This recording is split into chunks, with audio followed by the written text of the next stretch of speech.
My guest today is writer, director, producer Lauren Melinda, an award-winning Persian-American filmmaker and the founder of Simbel Productions, a nonprofit dedicated to empowering women through film.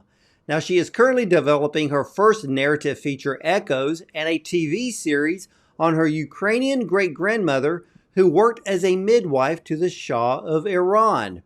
Now, Lauren shares her newest short film, Before You. And at the heart of this film lies a deep commitment to foster meaningful dialogue around reproductive health care and bodily autonomy. Now, Before You stars Tala Ash from DC's Legends of Tomorrow and Adam Rodriguez from Criminal Minds.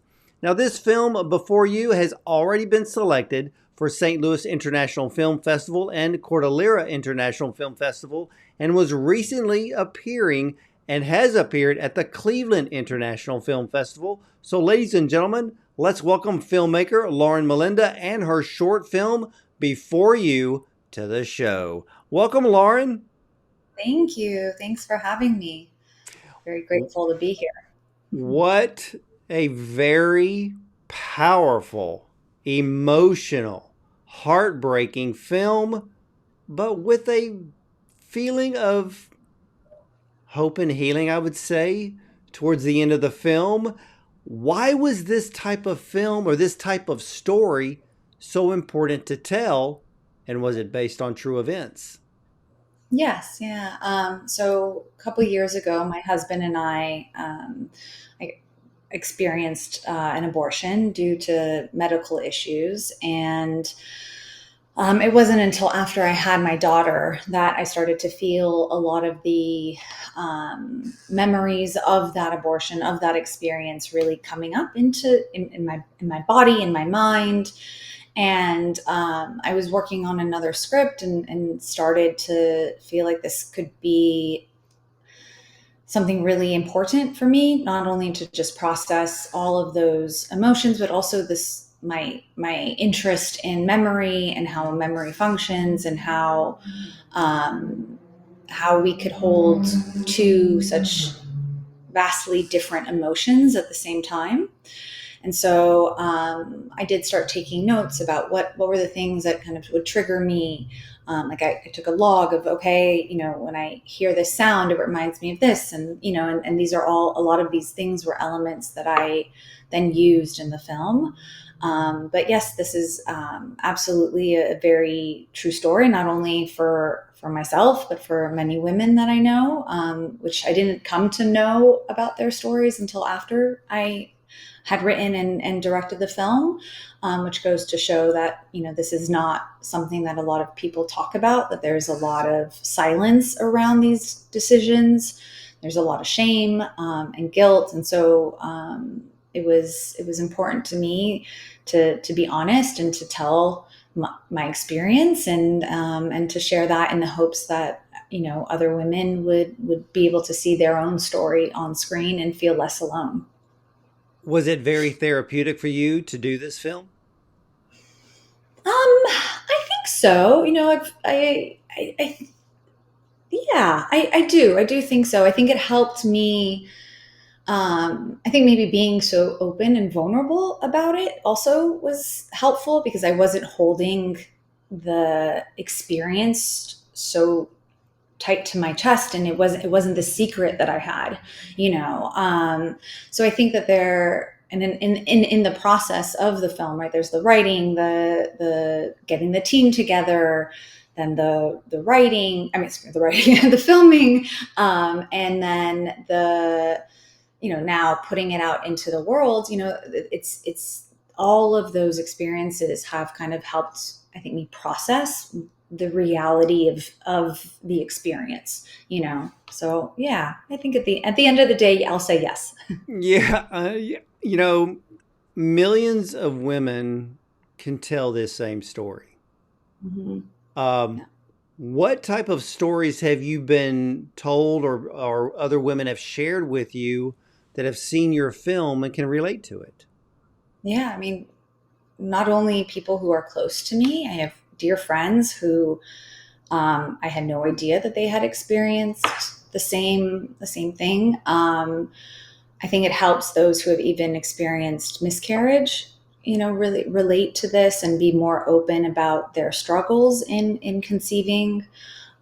Just in Cleveland the other day, I had, I think it was 3 different women come up to me. One was a therapist and said that she had worked with so many women, and that, was hoping that I would use this film as outreach as well. And that, I think she said, something that she believes is there's no right or wrong, there's just a human experience. And I really appreciated that. There was another woman who came up, and I think I could tell she was very nervous at first to speak with me. And she kind of had a conversation with me just about the technical side of the film. And then she later found me and said, I did go through this. I did go through this, but I never talked about it, for 3 years. Now I have 2 beautiful children. But for 3 years, my husband and I struggled, and I never told anybody. I never could tell anybody, and I just gave her a hug. And, I said, I understand it's very difficult. And she's like, it was so scary. There was so much fear in her voice about her own experience. And I think she was quite shocked to see maybe her own experience reflected back to her. You bring something up, and I've watched your film more than once, and you bring something up that I think a lot of people do not take into account. For a lot of women, there's a feeling of guilt, a feeling of shame. Yeah. When the word abortion is brought up by itself with Yeah. no explanation, a lot of people will immediately gravitate to a negative. Yeah. But when there's a true medical situation, Yeah. then with women, like you said, they hide it. They don't bring it up Yeah. because everybody, there's too many people with opinions that don't matter in this Yeah. situation, and it's I would say it's quietly reflected in this film. But one of the things, when you brought that up, one of the scenes immediately came to mind the moment you said the word shame. Mm. When she's doing the ultrasound, Mm. when the nurse, when she's in, Tala's in there, and then the nurse is doing the ultrasound. She gets, she makes the comment, "Oh, look, there's your little one," but then there's that comment of, "Have you done genetic testing?" Yeah. The reaction was authentic, but at the same time, then when this type of news comes up, is there a feeling, and only you can explain this, what is the feeling when a nurse says, "Have you done genetic testing?" and then the doctor comes in with this horrible news? Yeah. How what is the feeling between, let's say, you and then your husband? Because when somebody brings up the term genetic testing, it's like Mm-hmm. somebody has to blame somebody. Yeah. Yeah. How do you handle that emotional thought? Um, I think in my personal experience, which is all I can speak to, we we were both very just confused. I mean, you're in this blissful place of excitement, and I think even regardless of what others, my family would always say, don't tell anybody yet, wait till you get to a certain point. And, not only it's not only just so that you don't have to reverse, reverse what you said, but also because, just for, the sake of the evil eye, right? That's like culturally something that they would say. And you bring So, that up in the film. You bring it up Yeah, with the mother, and I assume the mother-in-law. it was the And aunt, but oh, yes. the aunt. Okay. And you bring that element up, and I didn't notice it until the second time I watched the film, and I went, "We all have done that." Yeah, You yeah, you kind of wait for this.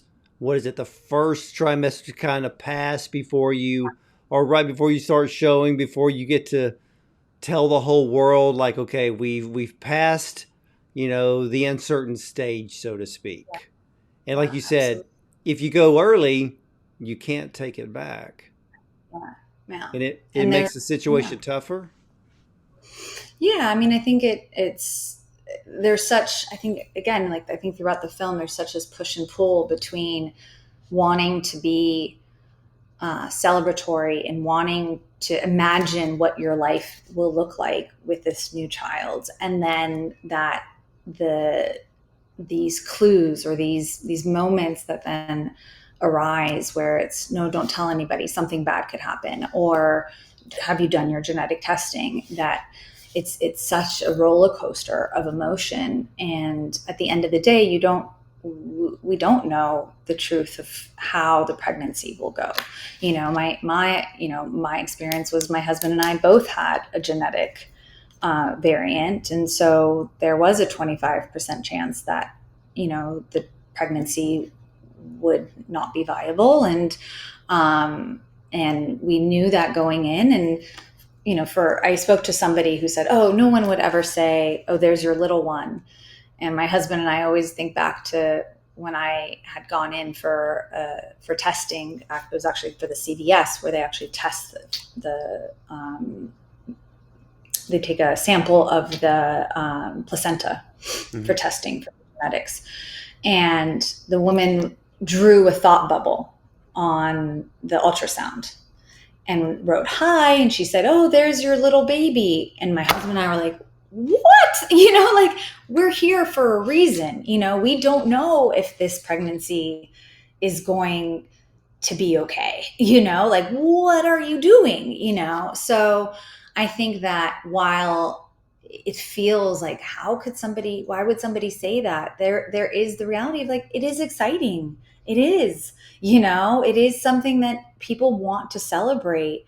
But the reality is that this is also a medical issue. This is pregnancy is medical, and so there's the reality of the other side of it, of things can go wrong. And so, filmically, just trying to create that push and pull with, by using little dialogue and more the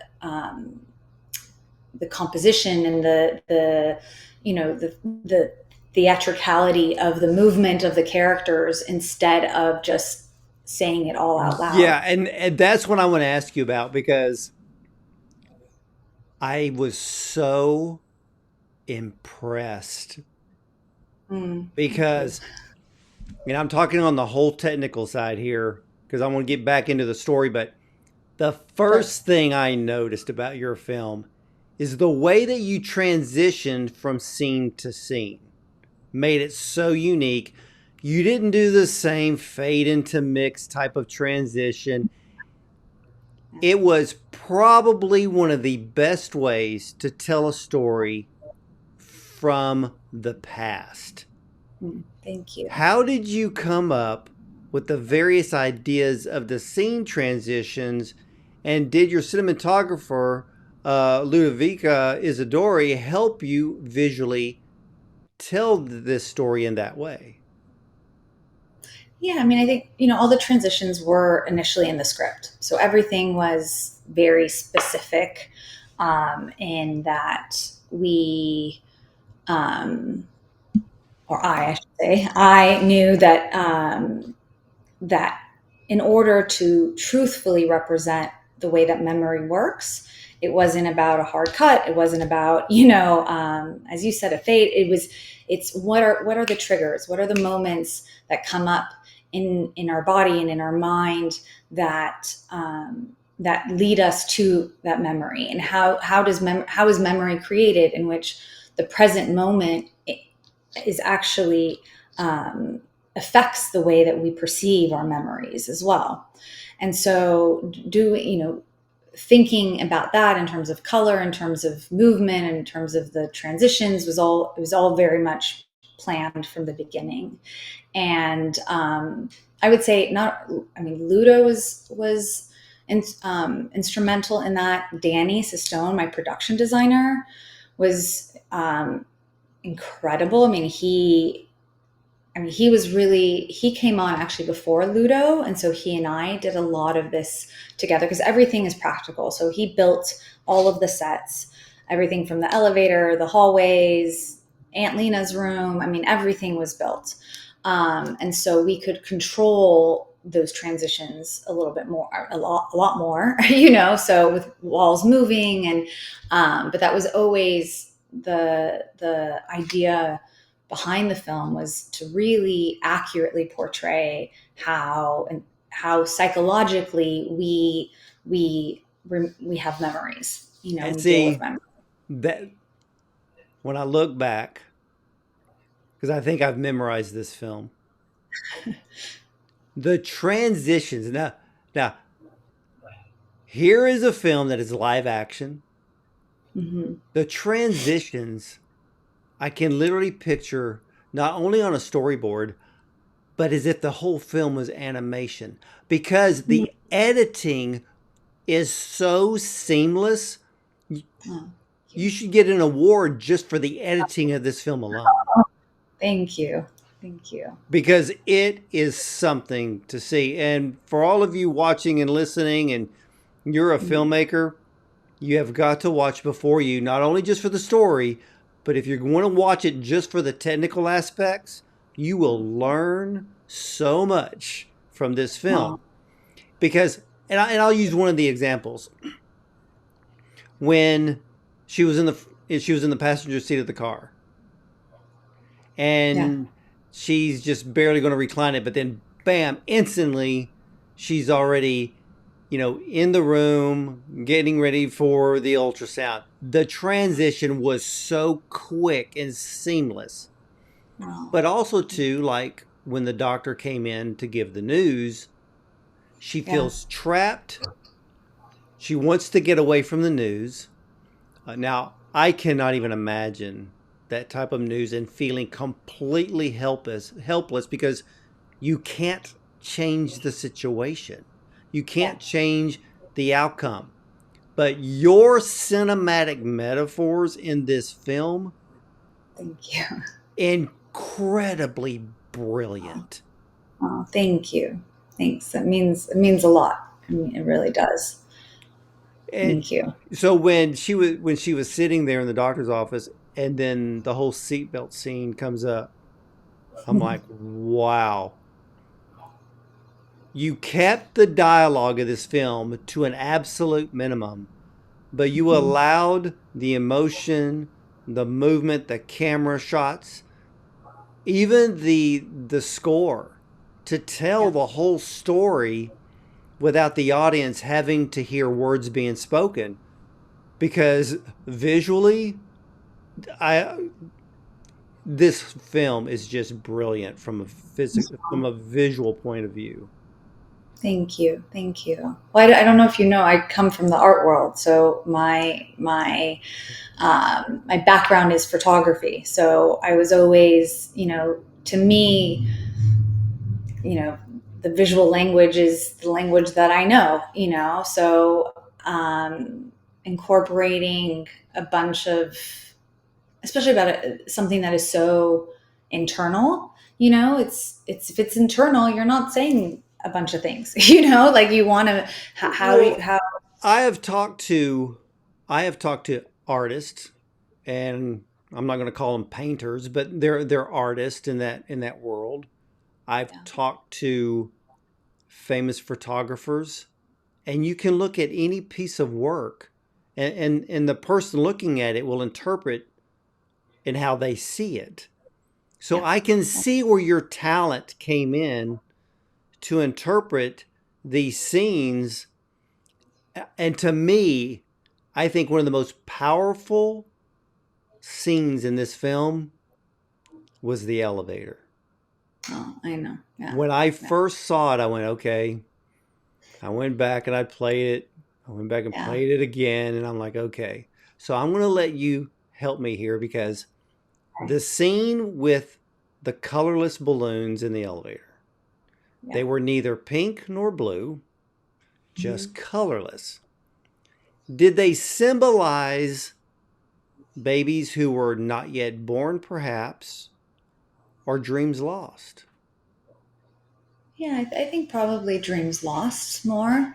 So, I mean, I think, the color palette throughout that portion of the film that where she and Maya and Avi are driving to have the abortion all the way through when they go back to the car after the procedure, it's all in grayscale. And so when I'd originally written the script, the balloons were pink before I had, thought about kind of color, the really kind of processed all of my conceptual ideas on color for the film. And once we got there, it was it was interesting how the gray balloons were really had a very strong metaphor on their own. That it wasn't just about the Maya holding the balloon, um, and being pulled away from her, that idea of what could have been, the life that could have been. But what I uh, loved that when she was holding the balloon, yeah, because it was neither pink nor blue, yeah, they didn't know the exactly. sex of the baby yet. Yeah, And that just added to the depth of that scene. yeah, yeah. And my hope is that it read as, her growing belly, because she was also wearing gray, and so it was, it just became a part of her body, and then as that quickly was then, pulled away from her. And I think that, balloons also signify, the way that we think about it signifies celebration and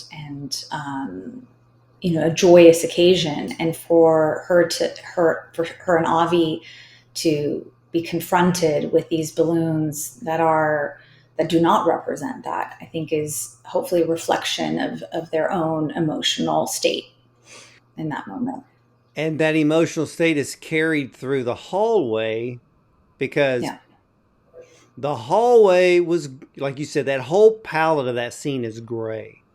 Yeah. I even went to the point and noticed that three of the pictures on the wall in the hallway seemed like pictures of a hallway with no with an unknown destination because all three photos that I noticed were the same.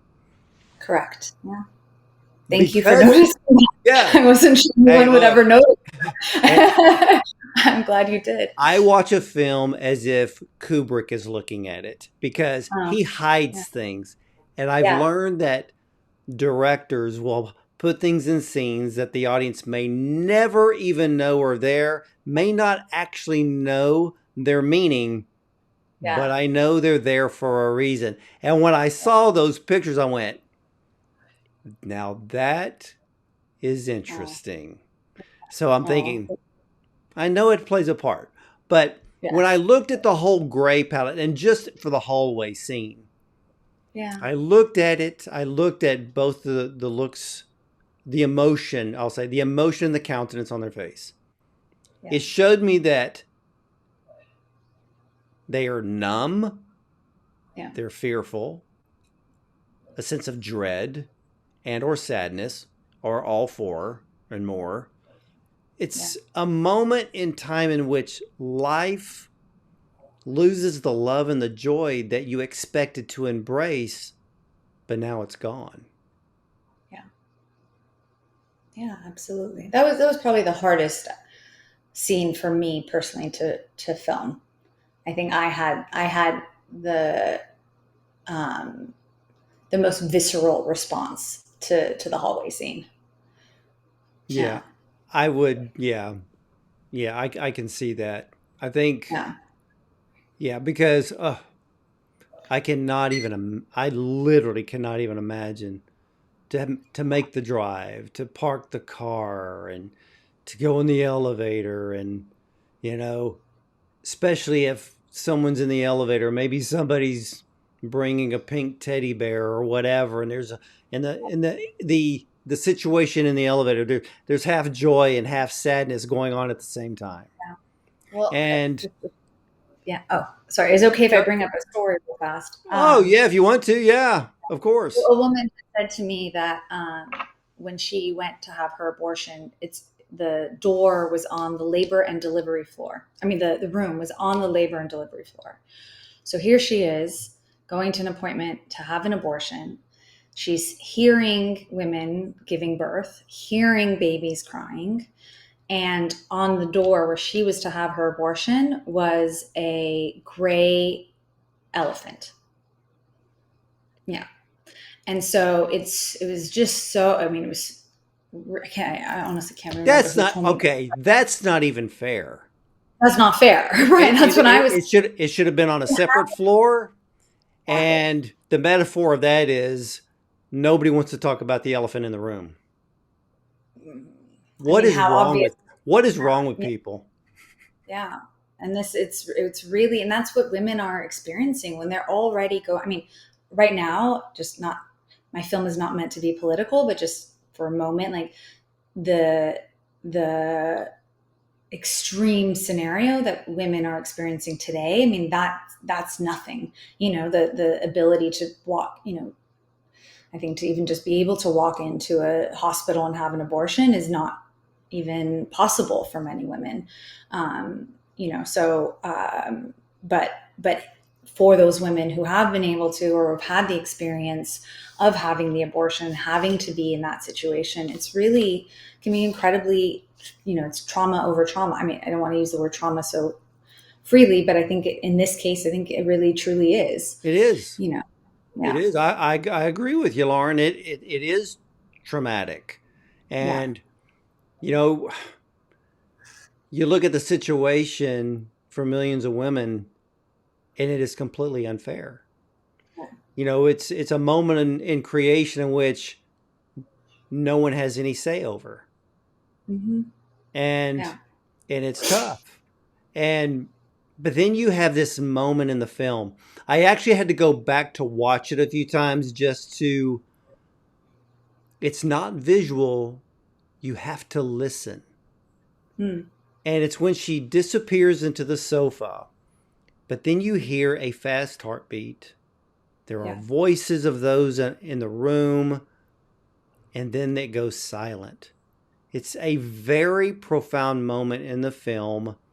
I call it a very respectful interpretation of the procedure.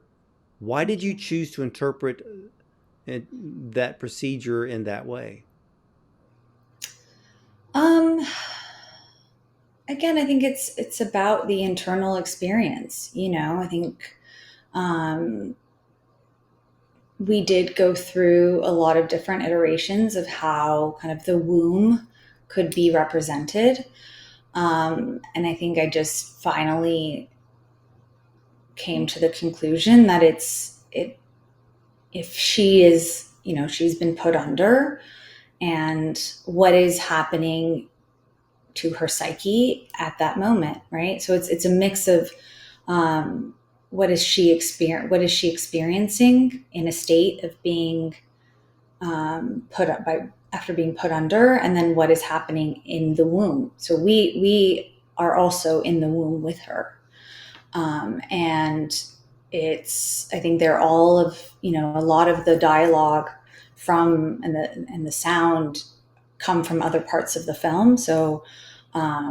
or just are also sounds that I remember hearing around that time. And it's when you have the desire to have a child, and yet that is kind of taken from you. It doesn't mean that the dream of having the child, all the things that go along with the child, don't linger. And so I think it's what is in her also, because this this is also a memory. So it's what are the sounds that she's remembering, but the moments that are present in her life right now. But then also, yeah, I mean, there is silence, there is complete loss, and there is complete silence. And I think it's truthful. I think it's honest. It's not meant to be, it's not a moment that's meant to be, how do you say, like, Well, it's like when you move the scene to where she opens her eyes, yeah, and it is a scene that you literally cannot interpret unless someone has actually experienced it. mm-hmm. And the shot alone is very pure, Mm. and then it transitions back to the gray as Yeah, they're walking back to their car in the parking garage. But then there's that moment, and I literally sat there and I'm like, oh my gosh, because I thought the popped black balloon yeah, was extremely unexpected. yeah, yeah. What were you symbolizing there? I have my own idea, but I want to hear it from you. Yeah. I mean, for me, it was the loss of the child, right? Something that was so full of life, and of the dream of being a mother as well. So I think it has multiple, um, it symbolizes multiple things, in that it's her dream that it is now gone. It has been popped. It has disappeared. It's the child that is no longer going to grow, and is, in her own, I think, her own internal self as well. Like, Yeah. that's also a reflection of how she feels. Yeah, and I read it exactly I did. that Okay. you said, because I think the shocking thing for me was, I looked at it as like the dream lost, Yeah. baby's lost, the what would you call it? I guess you would call it the string from the balloon, Yeah. detached umbilical cord, and I was Yeah. just like, I mean, I was literally going heart crushed Yeah. Yeah. because Yeah. that is a crushing moment, and to see that, Yeah. it brings the whole reality of what is going on in this film to Yeah. completion. But what a transition in that last scene. I'm sitting there going, whoever edited this film again deserves an absolute award, because I just love that scene. Oh, thank you. Thank you. Yeah. But Because nobody expects it. that's a winner. That's not the editor. That's a winner. That was all our cameraman. Yeah, that was all. Yeah, we did it 3 times, but it's that room is built in the garage. Are you kidding me? Yeah, Really?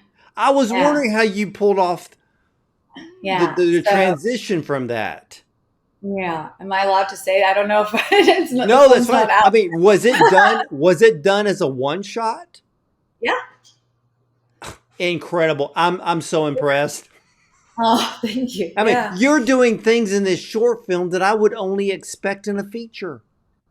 Oh, thank You went you. you went above and beyond for a short film. Thank you. Thank you. Well, it's an important subject, and an important, story to me. And so I wanted to be able to do it justice. So And how did you also, come? Well, you did. It's all I can say is brilliant. But how did you oh, come to cast both Tala Ash and Adam Rodriguez to play the couple? yeah. So, Tala was the first person that I reached out to. I had a friend who was on Legends with her, and I asked him, can you please send her the script? I think she'd be perfect for it. She was in New York. I had never met her. I just watched her work, and I don't know. It was something that just, she spoke to me, and I felt that she would be wonderful for it. And she came on probably a year and a half before we shot. So before I had producers or anybody, we did that summer, because she's in New York, so she came out to LA that summer before we shot, and we did Alexander work together. Do you know about the Alexander technique? No, It's Right. So it's a lot of like body work. And I work with a coach called Jean Louis. He's incredible. He works mostly with actors, but he's worked with my husband for a really long time. And so I worked with him on this film to kind of help prepare me as a director, as well as working with the actors. And so we did a session together where we did the 5 rhythms, which is kind of listening to 5 different songs and kind of moving. There's no speaking. It's all about us moving in a space together, and really learning about each other through the physicality of our own bodies, and then and space and energy, and then coming together at the end. And so we created a really special relationship. And I think she's brilliant to work with. She was just on a Broadway play called English. My husband and I went to New York and saw it in February, I think it was. And she's incredible. I mean, she's so talented, so dedicated to the craft. And Adam, he was the last person to come on.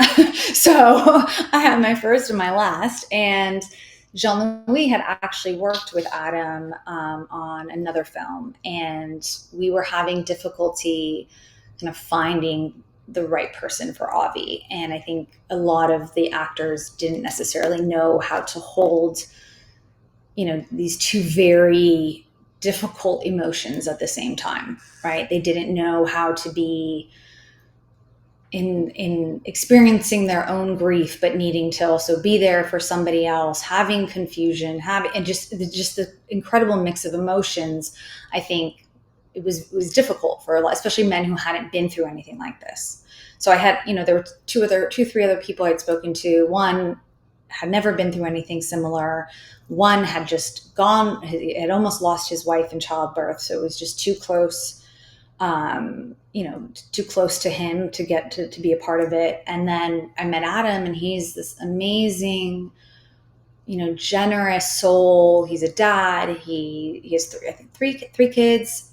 He like loves his wife. He's like total feminist, and we put Tala and Adam together on a Zoom, and my producers and I were like, yes. Like, it looks like you've been married for forever. You're meant to be together, And then I worked with them in rehearsal. We did Alexander. I did the 5 rhythms with them. I interviewed them as a couple just to kind of help them find their history together. And we just spent kind of an afternoon, the 3 of us, kind of creating that trust and the like a safe space for the 3 of us. And then the 2 of them really, I think, connected. But they're both just really generous, beautiful, soulful people. And it was just, I was so grateful to work with them. Adam pulls this off flawlessly, because the man is going to feel completely helpless. All he can do is be there, hold her hand physically. It's so very, very tough, because the man physically is not, he's only going to go through this emotionally, but a man is a man, wants to be in control, but this is a situation where they can't control. Yeah, And it's very honest. Yeah. so he brings that. And how I noticed this in the film was when they came into the doctor's office on that day and sat on the sofa, and he reached over and took the clipboard from her. And because he was already irritated in the car if Yeah. it's somebody running a stop sign or whatever, because it's the only way for a man to express their emotions without directing the emotions to the wife. Exactly. And he Exactly. Yeah. did this as expected. Yeah. And like you said, yeah, when you look at him, you look like they should be married. Yeah. It was perfectly cast. But I have to say, because you're the director, how did you help with Tala when it came to her emotional and mental health concerning this very powerful role and subject matter? Yeah, I mean, I think as a director, I believe that it's my job to check in with her constantly to make sure she knows that I'm there for her.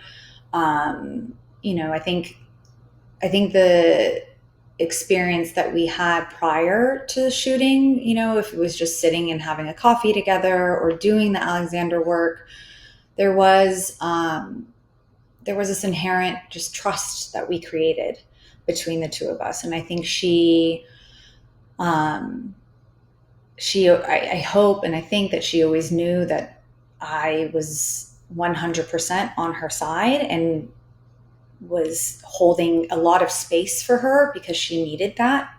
She needed to be, um, yeah, she needed to be held in a certain way because it's emotionally exhausting to be playing this role, and I think that I'm, again, like, just so grateful that she did trust me to make sure that I was being completely vulnerable and honest. And I think that in my experience with her of showing that vulnerability and honesty, it gave her space to be that way as well.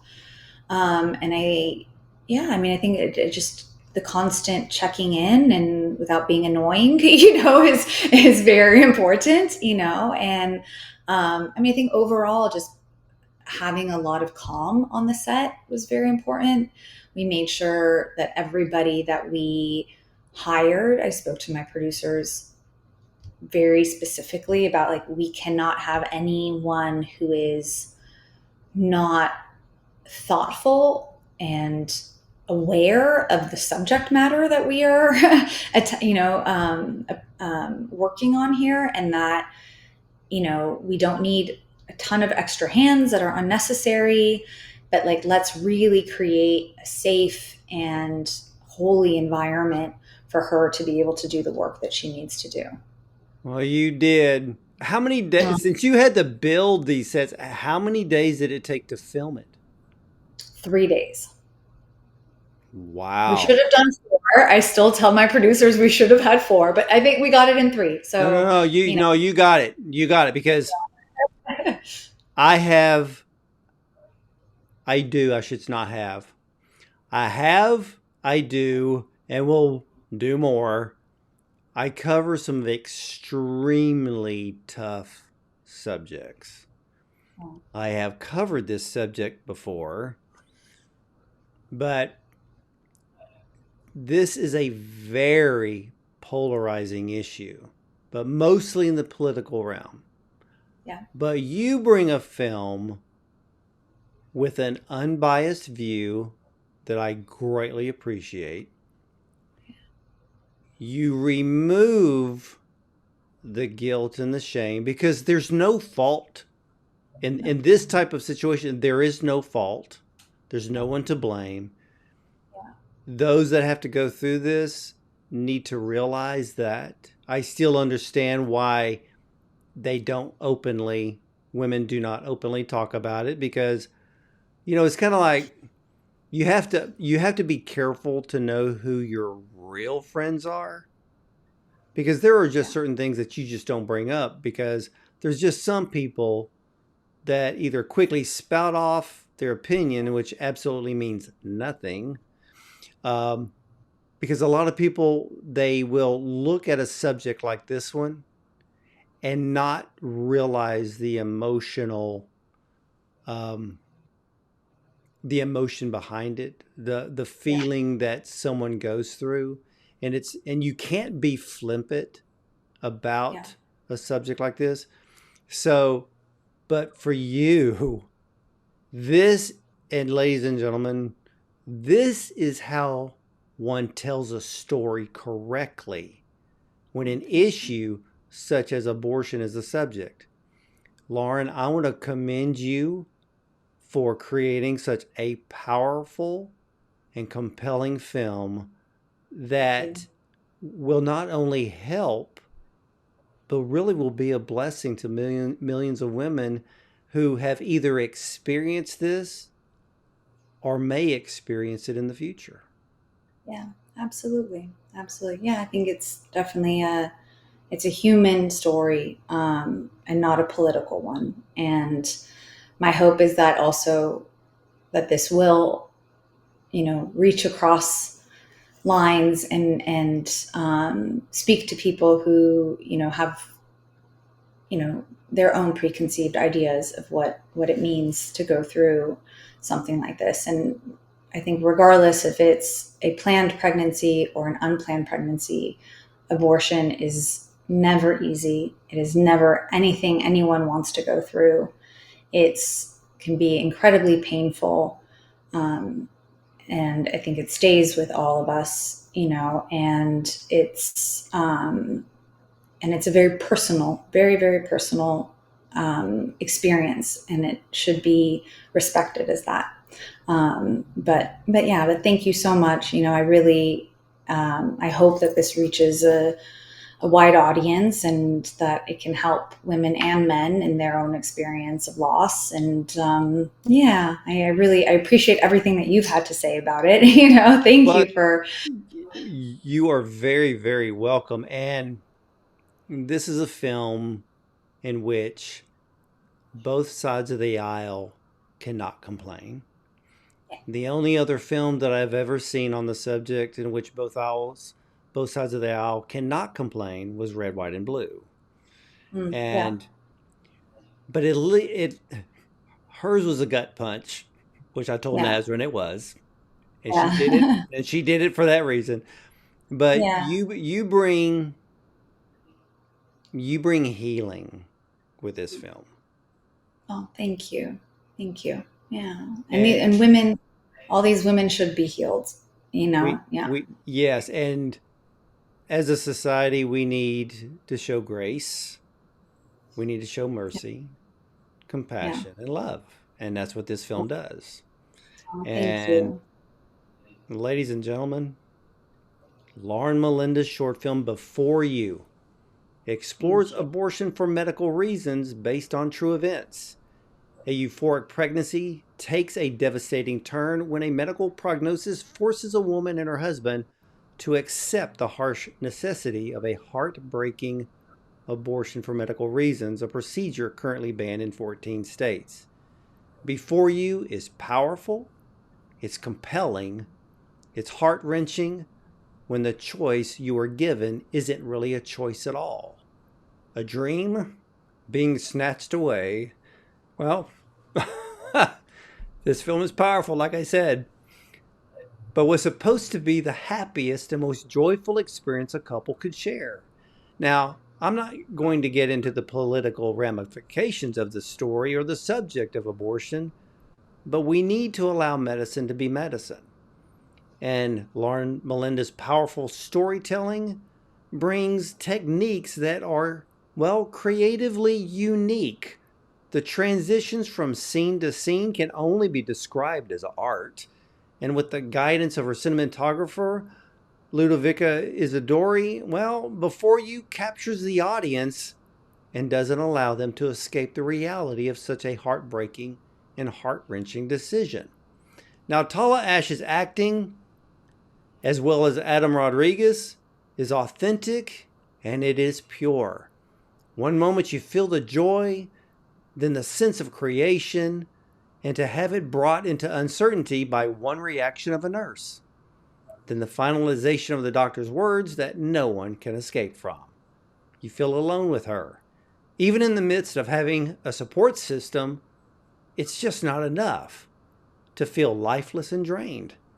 But in the end, hope and love come into view, and I'll just leave it there before I start crying. So, Lauren, I want to thank you so much for sharing literally one of the most incredible films I've seen so far this year. No, thank you so much. Thank you for your time and for your generosity. I really appreciate it.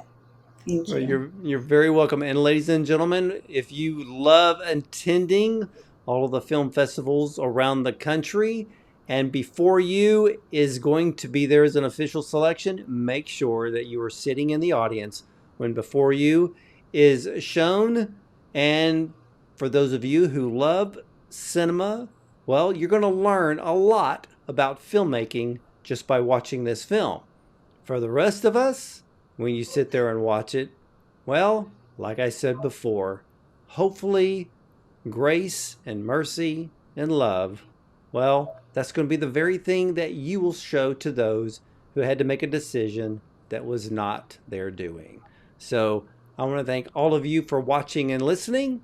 Please visit us at bondoncinema.com, as well as our Prime show and our YouTube channel. And as for me, you're either going to see me at the movies or from the red carpet.